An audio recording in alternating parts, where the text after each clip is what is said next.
de quem é a legitimidade para executar as sanções e multas aplicadas pelos tribunais de contas? Acompanhe a resposta para esse questionamento no nosso podcast Grifão de hoje.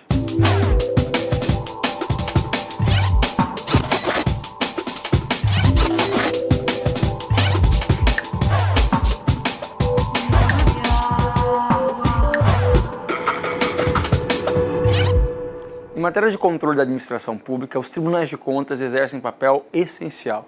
São órgãos auxiliares do Poder Legislativo que gozam de autonomia administrativa e financeira e, dentre as várias competências que possuem, podem aplicar sanções e multas aos responsáveis por despesas irregulares e por prejuízos ao erário.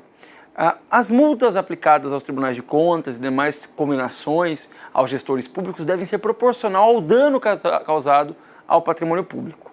Uma vez aplicada essa multa ou aplicada a eventual condenação, surge a discussão a respeito da legitimidade para a execução dessas sanções impostas pelos tribunais de contas.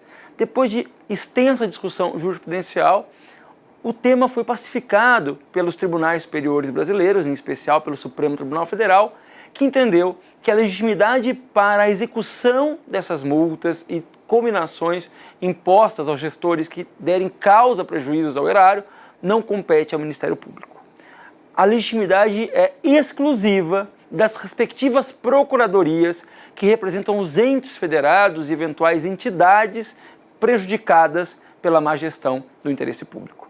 Não se deve, portanto, mover o órgão ministerial, o Ministério Público, para a promoção dessas ações que têm por objetivo claro ressarcir o patrimônio público do ente federado prejudicado e se trata, portanto, de uma execução civil que deverá observar as regras do Código de Processo Civil. Não há que se falar em prejuízo imediato e direto ao interesse público a fim de justificar a atuação do Tribunal de Contas.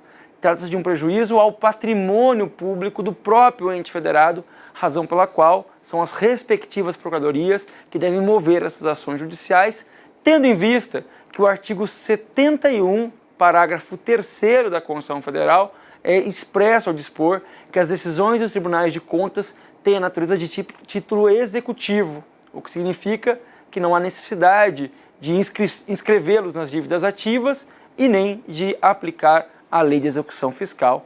A indenização ou qualquer outra punição a título de multa a ser aplicado será cobrada como se fosse, de fato, uma execução judicial. Gostou do nosso podcast de hoje? Encaminhe suas sugestões para o e-mail que aparece logo abaixo. Nós agradecemos a sua participação.